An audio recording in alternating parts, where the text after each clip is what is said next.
Hello, everyone. This is the Paint the Town Red podcast, and today we're going to go back to the old way of doing this podcast. Haven't talked to you guys kind of one on one in a while, so I just wanted to do one. I've been having a lot of guests on, but I definitely want to get back to doing the one on one. So for today's show, we have a few topics that are weighing heavily on my heart, and I think they're weighing heavy on everyone's heart right now. So we'll get into the first one. The first one is about the young Republicans and the young Democrats. These are youth organizations that are in politics, and they're kind of where the revolution is going to start. And the way you could actually get involved in the movement, in the America First movement, is by taking over these groups. This is where it starts. It's very easy to do. You and probably 10 other friends could literally take over these organizations. It's not hard. You become a member, and we only have till November 15th to become a member, so that way you can vote for the next election. If you don't make it in that time period, no big deal. We'll have next year to then do the exact same thing. But what you essentially do is you pay the dues, which ranges between $20 and like $100 depending on where you are, and you reach out to them on their Facebook, their Instagram, or you find out their email. Sometimes they have a website, and you reach out and say, "Hey, I want to become a member ASAP." And you say, "I'm ready to pay my dues, and I'm a Republican or a Democrat, and I'm ready to become a member." Then they will reach back out and tell you what to do. Do that, fill out whatever they have for you, pay your dues before the 15th. Then you get 5 people, or even just a few. You don't have to have necessarily 5. You can have as many as there's 5 positions for the executive board. There's the chair, the vice chair 2, secretary, and treasurer. And it's varied in some different groups. They have other titles for them. But that's essentially what it is. You want to pretty much take over and influence that group. Run your friends for those positions, vote them in, and control that group. This is a major thing of the Republican and the Democrat parties, okay? What they do is they use these groups to pretty much do all of the door knocking for campaigns, all of the phone calling, and they also call out to all of the donors, the people with money that give to the party, and say, "Hey, we're with the Young Dems or the Young Republicans. We're raising money for this year's campaigns." And they raise a bunch of money. They also work alongside the Republican or the Democrat, the bigger parties, the Central Committee, to raise money for additional campaigning. And that way you're able to run a slate mailer. And a slate mailer, depending on what town you're in, costs thousands of dollars. It can cost upward of like $100,000, and it sends out to everybody's door. It sends this really nice, pretty much a pamphlet that has young Republicans or young Democrats, tag on it, and it tells them how to vote. It's pretty much a cheat sheet for your voting, for your ballot. You'll have the ballot and have it all filled out of how you're supposed to vote. It's very effective, highly effective, especially with the older crowds. And this is what the parties rely on to get their candidates elected. This is what gives them their power. Well, at least it's one way they have their power. And we're the youth, right? The youth on the Republican and the Democrat side is anti-Israel and is America first. And so, well, we hope the Democrats are. I actually don't know, but if if you're a Democrat listening to this, take with it what you will. But I'm a Republican. I've been on the right, obviously. And, so I'm going to kind of everything now will be focused on the Republican side. The next step you can do is once you take over the Young Republicans group, which, like I said, is going to be pretty easy because a lot of these kids, they're just kind of like wealthy kids. The people that get involved in politics locally are usually there'll be a rich guy who owns like a business, and he'll have his son or his daughter get involved in local politics just to kind of help him get laws passed or to be more lenient on his business. And so but they're lazy. They don't really care about politics. Their heart's not in it. Their life's great, right? They're not arguing that, oh, our environment needs to get better. Because why? They're wealthy kids. Not all, of course. There are wealthy kids that are good, but a lot of them kind of fit this narrative. So they're easy to beat. Once you beat them, you're going to spend the next 3 years as the leadership for the Young Republicans, and you're going to be going and doing things around the city, like doing trash pickups, doing things to help the homeless, and getting your name out there, getting on the news, right? Making your club popular, getting more members, build the memberships, right? There's people that believe that are America First, just like you out there. Start mobilizing them, get them to show up to the meetings once a month and listen to a local leader, a pastor or maybe a business owner or maybe yourself or, maybe somebody, an online influencer, right? Have them come and speak for your group so that way you can start to get spike their interests. Okay. Then when it comes time, you're going to look up Central Committee. Now, the Central Committee of your area is pretty much all the supervisor districts, the county supervisor districts have about 10 to 12, sometimes below that, of people that represent that area. You have to be a registered Republican, and that's pretty much it. What you're gonna do is then you're going to run for the Central Committee, and this will actually be on the ballot with the presidency. The presidential term is in 2028 comes on the ballot. You're going to see a section, depending on what supervisor district you're in, and it will have like a list of like 15 people. You vote for the top 8 people, and those are the people that will hopefully get elected. Now you're going to run people that are business owners in town, people that you believe are correct for the job, right? Christians, business owners, pillars of the town is what you want to do that are like-minded like you. Get these people together, assign a leader for that district, each district, and have them mobilize, get out, knocking on doors, put out signs, make a relationship with somebody who is a graphic designer who can create the signs and business cards and everything else, whatever you guys want to do to pretty much promote these peoples and their names. Then, if you win those positions and you have the majority of influence in your central committee, well, then that will allow you to pretty much dictate who runs and who is endorsed by the party. This is incredibly powerful. If there's a race between 2 Republicans and one Republican is Christian and very believes in what you believe in, then you'll be able to favor him, vote for him in, and he will get the backing of the party, which is equating to thousands of dollars, name ID, and a bunch of other benefits to win their campaign. It's a major deal to get endorsed by the party itself. And so that is our ultimate goal, to take over the party so that way we can influence who is going to be running for these positions. And then you can also, once you take over the party, you can also start demanding that the people that are currently in power start to, they stop selling out, right? They stop selling us under the bus, which is the biggest deal. They stop taking money from AIPAC, right? They start putting America and our counties first. They stop making friends with the big billionaires, right? The farm industry, and they make, raw milk illegal for us. Like, come on, we don't want raw milk illegal. We want raw milk. This is good for our people. Yes, there are E. coli breakouts occasionally, but overall, it's better for our health.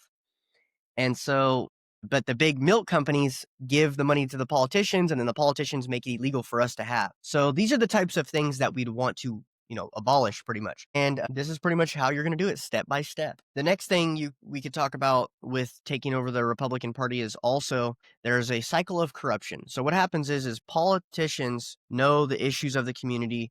They get money given to them by the state to fix those issues. And they also lobby the state for that money as well through grants. They take that money and they'll usually give it to nonprofits. These nonprofits are terrible at doing their job because they're just given the job by this politician who is maybe related to them or maybe they're friends or whatever. They don't do a good job. They're not skilled and they're not the best at their job by no means. Some of them are, of course. There's the outliers, but most of them are not. And they don't do a good job. And actually, most of the time, they rely on the problem. So they don't want to solve the problem because that's what their job relies on. And then what they do is each one of those individuals that the politician themselves pretty much hired for that nonprofit, off the books, of course, will then give him money for his campaign. And so it's like that's how the circle of corruption works. And Elon Musk talked about this in the federal, but it happens right in your city. It's happening right now. And that's why if you listen to any city council meeting, they'll be like, actually, there's a nonprofit that we're starting to fix that problem. Oh, and there's a really good nonprofit that I made connections with just recently about doing that, So they're all doing kickbacks to each other. They're getting the money from the state. They're giving to these nonprofits. So what we want to change as an America First Christian movement is we want to switch out the nonprofits from being a nonprofit that doesn't have nothing to do with Christ to being a church. Churches are already nonprofits. We can already give that money to them. If we do that, that will effectively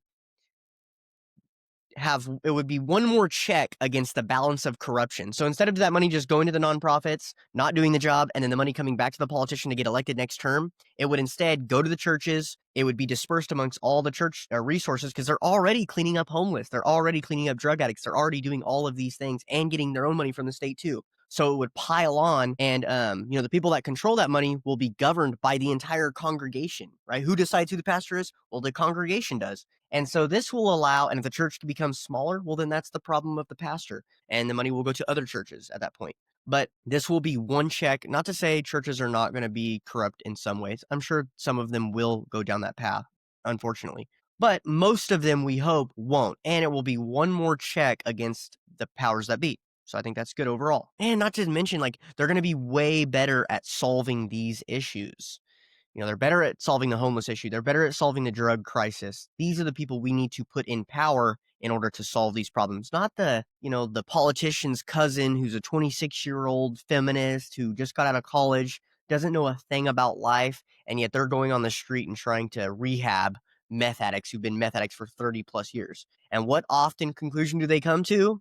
Crazy conclusions like giving them more meth pipes. And that's what we kind of see happening in California. So this would be a way to kind of end that, team up with the churches, get churches involved in politics, and it would help enrich them. And I think it would be able to, the good ones will be able to help the community and actually solve the problems. That is our end goal in doing all of this, is to actually solve problems and not just make money on them, which is what our current regime is doing on both sides. Yeah. And so that's pretty much it. It also comes, I guess it's appropriate at this time now to kind of talk about what is the difference between like the America First movement and kind of the establishment of who's in power now, and what are their big differences? Well, one of the differences was highlighted by Trump's recent interview with Laurel Ingraham. So in the interview, Laurel Ingraham said, in order to build jobs in America, you're not going to be able to just ship people over here through H-1B visas like you've been doing, Trump. And Trump says, well, I agree with you, but the only thing is that we need talent. And Laura Ingraham replies and says, we have talent. There's talented people here. And he goes, no, we don't. No, you don't. And he goes, wait, what? No, we don't. So you're saying that the American people are not talented enough to do the jobs? Or is this the reason why he says that and he believes that there is no talent here is because he knows that it's a lot cheaper for him to ship in other nations' talent, effectively hurt those nations at the exact same time, hurt our native people here. And you don't have to invest. You don't have to invest in the colleges, in the schools, or anything like that to get these people to, do the jobs. And you say, well, it's because you're spoiled and it's because you've had everything given to you. And we're the spoiled ones, even though, Trump's obviously a billionaire, right? Literally has a gold toilet. But we're the spoiled ones, right? Well, it's not that we're spoiled. It's that our environment is not conducive and our culture is not conducive to getting those jobs. We can shift that. We can change that. And that is where our money and power and influence need to go in, fixing the issues, not just putting band-aids on them. We need to make the American people a hardworking, good people. I still believe we can do that. And I hope you believe we can do that too. Now, if you're 90 years old and you're on your way out, you probably are less likely to think that. You're like, oh, no, we can't. My property value can't go down. I'm about to, you want the property value to go up in 10 years because that's all you got. And so, but the younger generation are going, no, we want to invest in our own people. We want to invest in America for our future and for our grandkids, right?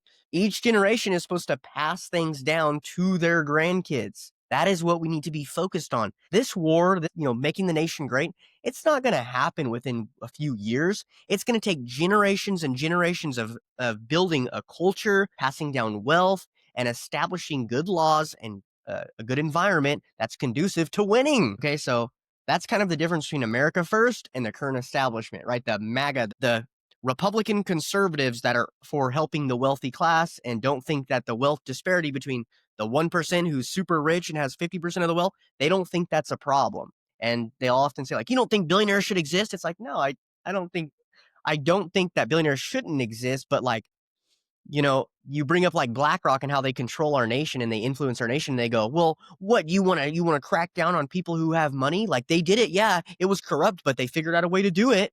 It's like, no, we're against that. We're a Christian movement. We're a morally just movement. And we want to help our grandkids, my grandkids. We want to help the generations behind us. And the way we do that is by making an environment that's healthy for them and safe for them, out without drugs, all these other things. And still maintaining freedom as well, because freedom is a big aspect of, allowing you to be a good person and allowing you to grow and to do things, make money. So yeah, that was kind of highlighted. I saw the instance and I was just like, wow, that's just terrible. I can't believe Trump said that. And then he also said in a reporter about Marjorie Taylor Greene. So we all know Marjorie Taylor Greene.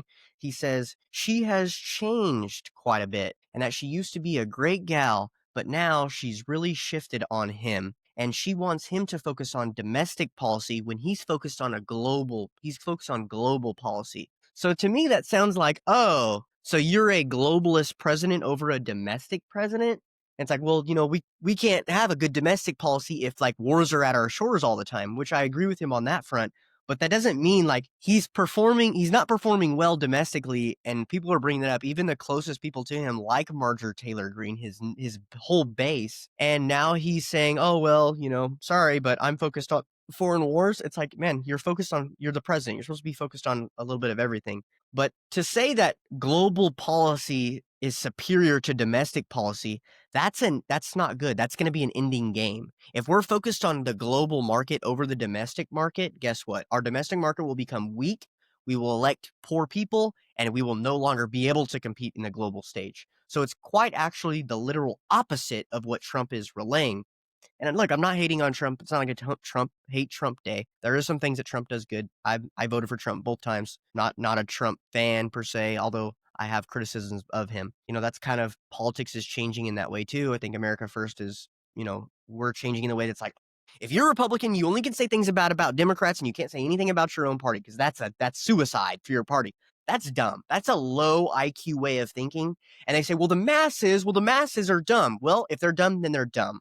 But I think we should be able to talk about people on our own side and the Democrats and everybody that we don't agree with and that we don't like, okay? No matter if you're a political leader or you're not. People are not so stupid that they can't see your point in whatever you're saying. If someone does something wrong, you should be able to say it.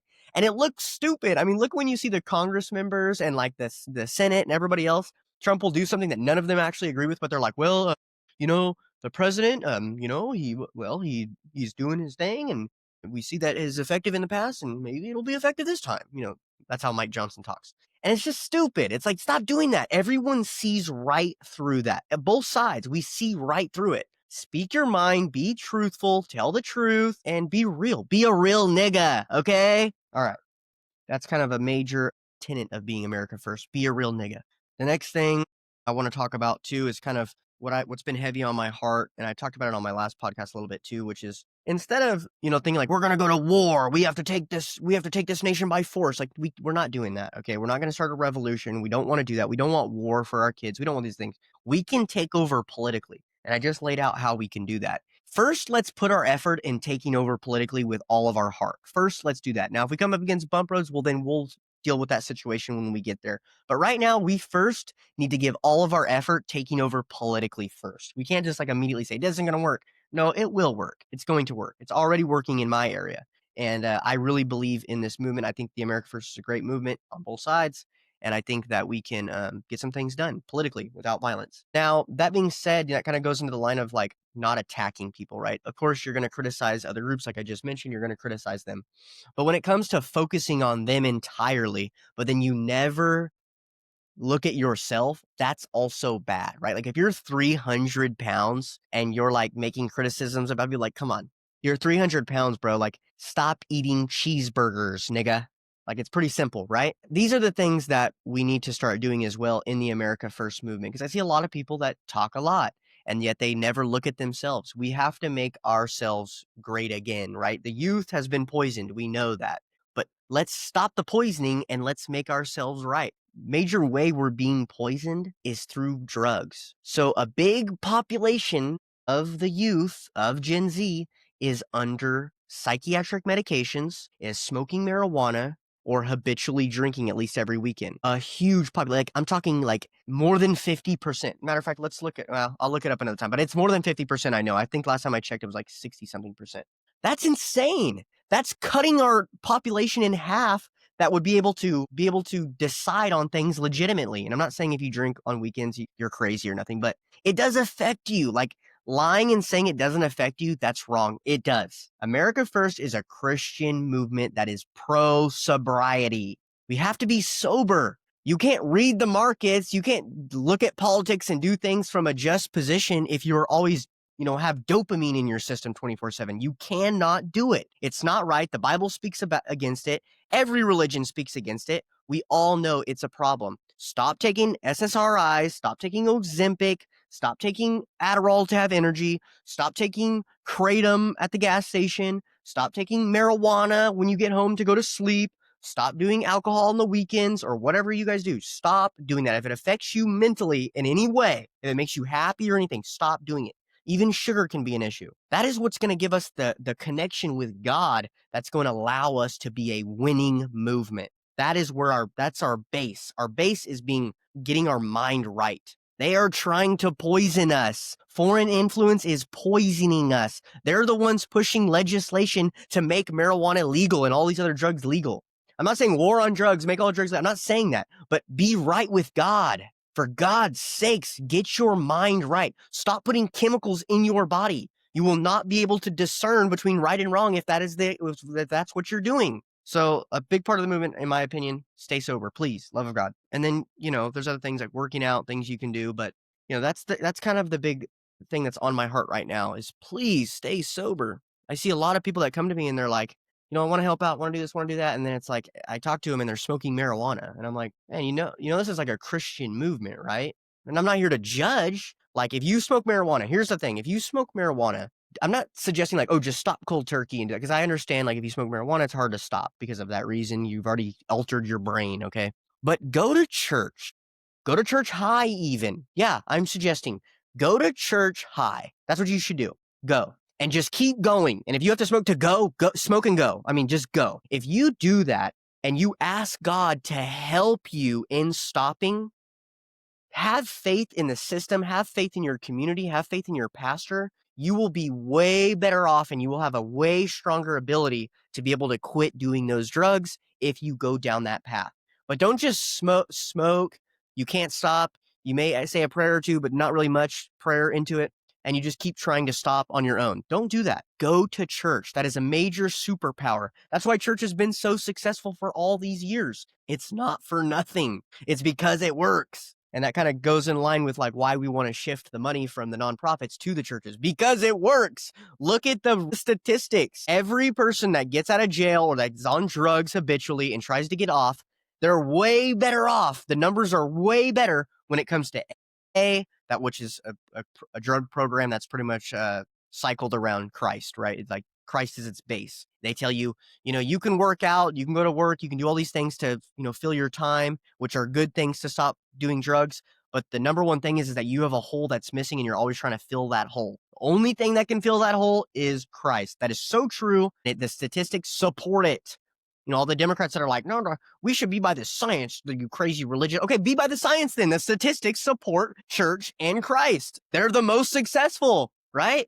So be by the statistics, Democrats, right? Anyway, that's kind of the biggest thing on my heart right now. Those few things, Trump, and as well as being sober, the movement as a whole, what we can do to pretty much take over our Republican Party and Democrat Party if you're a liberal. But yeah, I guess I'll calm down now that I talked about that. Um, that's pretty much it for today. Don't really have a lot on my mind. I know there's a lot of stuff in the news right now with crypto and gold and where are you putting your money at? I would argue both, right? Do crypto and do Bitcoin and do gold right now. There's a big movement where Trump and America is trying to devalue the dollar in order to pay off our debt. And then they're going to shift that debt to altcoins. Okay. So, and then leave our debt with all these other nations all around us, right? The guy that's talking about, solving global issues so that way we don't have war at our doorstep. Man, we're going to make a lot of people mad when we shift our debt to all these altcoins and then put them in every single nation around us. That's going to make a lot of people mad. But that's just my opinion. I think gold's going to be the biggest thing. That's what China and Russia are doubling down on, and America too.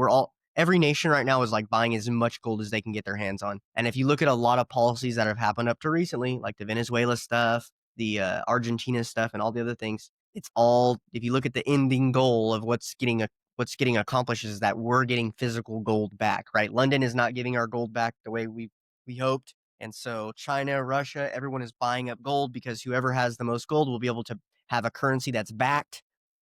And China is proposing a gold currency trade network where like any currency, no matter where you are around the world, you'll be able to trade it for gold right away, and they'll have banks all around the world. That's what they're proposing. Some nations are like, I don't know, you're kind of communist. I don't know if I trust you. You do a lot of mean things. And same with Russia. America still seems to have the edge when it comes to the global, even though it's shrinking, even though, our ability to charm the world is shrinking, no doubt about it. We still, I think, have a better charm than Russia and China. But there are nations that are big that are upset. So I think the U.S.'s plan is going to be to invest in Bitcoin, invest in altcoins, devalue the dollar, hopefully bring back manufacturing. Besides, when we bring back the manufacturing, I hope it's the Americans doing the jobs in the factories, not the H-1B visa holders, a bunch of Indians. Like, come on. I mean, how crazy is that?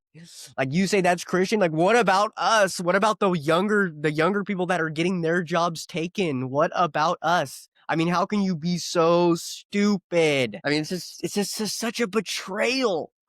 How could you betray us, old people? How? Why? Why would you do this to us? Do you only care about money so much that you're willing to betray and sell out your grandkids? I mean, think about that. Politics is so popular amongst the youth. You know why? You know why it never was during the George Bush years? Like, you know why 16-year-olds didn't even hardly knew who our president was, and now everybody knows who Nick Fuentes is? Do you know why that is? It's because our environment sucks. It's not conducive to helping our people out. And you say, you get everything given to you. That's the problem. We get everything given to us, and now we're a sick, spoiled nation. We don't want to do that anymore. We want to have the right environment in order to help our people correctly, okay? I mean, it's pretty simple. High school and all these colleges, you've let the billionaires pretty much run their criteria. So look, wood shop class, all those classes, they're gone now. We don't have wood shop in high school no more. We don't have science class where you go do a bottle rocket outside. We don't have those. It's all a funnel to make you a slave, to get you a job that's in a cubicle where you die slowly. Like, we don't want to do that, right? We don't want to be slaves for these billionaires, guys. We're America. We're the cowboys of the West. We make our destiny, life, liberty, and the pursuit of our happiness. And working in a cubicle and never seeing the sun is not the way we want to do it. So we want to bring back wood shop. We want to bring back setting off a bottle rocket in the schoolyard. That's what we want to do. Stop letting the billionaires dictate what our school systems teach. Why isn't there an entrepreneurial class? I know when I was in school, I had no place to go. I didn't want to be a mathematician. I was good at math. I didn't want to be a mathematician. It's boring. I didn't want to be a teacher. I don't want to be a nurse. I didn't want to really do much. And then I found entrepreneurial and sales and stuff. And I said, oh man, this is for me. This is why don't they have classes set up to help people like me? Because they don't want you to be like that. They want to be the business owner and they want you to be the worker. And that's why our school system is set up the way it is. Beneficial to if you're a slave-minded person who cannot think on their own. If you're strong and independent, oh, you get pretty much kicked out. I mean, quite literally. So, these are the things that we have to fight for. These are the things that we want to change. This is the difference between America first and just the regular run-of-the-mill MAGA conservatives that are in power now that will soon not be in power. If you are MAGA or you are conservative or you are in that line and you're in power right now, think about extending an olive branch out to us because I have high hopes for our group. And this may be the last time you're actually able to extend the olive branch because I think once we do take over, I don't know if the people that will then take power will be so likely to allow you to be in those spaces. So maybe you can get in on the stock while it's hot or before it's hot and make a connection. Like, our heart's in the right place, right? We're trying to make America a better place for our people. We do not want to be sold out to billionaires on the right or the left. They do not have our best interest in mind. We know. Maybe a few do, but most of them do not. They want to profit off you. You are a cow in a farm, and they're trying to fatten you up for the slaughter. Do not let them. Do not be fooled. We do not want H-1B visas in our nation to do our jobs. We want the billionaires to invest in our schools and in our local populations, or our native populations, to train them to be those people. That's what we want. We do not want to destroy Venezuela or these other nations so then all of those people flood into our nation and take our jobs, the poor jobs, right? We don't want that either. Let's be partners with them. Now, Venezuela is another instance. That guy's crazy. I get it. Whatever. Okay. But other nations like Mexico, our neighbors, let's prop them up and help them get their country in order. Give their guns back to these guys. Get the cartels out. And I know Trump's doing a lot to help that. That would be great. These are the things we need to do in order to make Mexico great again. And then they wouldn't flood over to our nation and try to take our nation over, maybe. I don't know.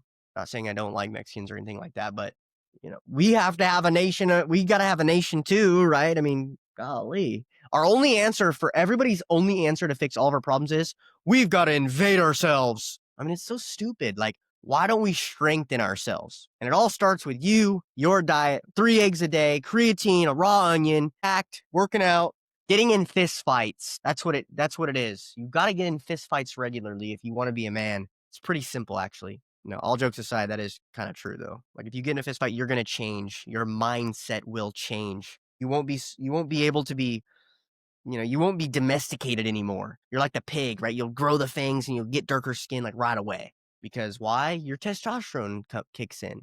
I'm not saying mine has. I got a long way to go, no doubt about it. But these are the things we need to start doing: fixing our own side, staying home, believing in God, going to church, working out, building our communities. In the Revolutionary War, there was a bunch of there was like a bunch of militant or militas, private military groups, right? A bunch of them. That's what we have to do. We've got to be a bunch of private military groups, and not for violence, but for political victory. Young Republicans, young Democrats, these are the groups we've got to take over. And it's easy. You and your buddies can do it.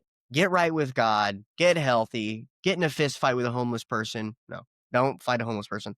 Go to your gym, strap on boxing gloves, get fight, wrestle, do what you got to do. Become a man, take care of your family, take care of your community. Take care of your community. Our pastor, we had a traveling pastor the other day, and he said something really cool. He said, "Oh, my pastor won't let me have any time on the pulpit, and I want to be a pastor." It's like God has given you a jurisdiction of your own right now, and yet you don't preach to no one around you. You're not telling your neighbor about God. You're not telling your friends about God, and yet you want the pastor to give you time at the pulpit? Like, no, that's his jurisdiction. Your jurisdiction has been given to you by God right now, and you do nothing with it.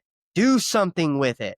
I think that's such a good message. It's such a good message. Do something with your jurisdiction that God has given you already. Do it. There's so many places that you could be helping us out on the America First movement. So many places. So anyway, that is it for today, guys. I will see you tomorrow. Hopefully I'll have a guest. If not, it'll just be me again. This is the Paint the Town Red podcast. We hope you guys have a wonderful week.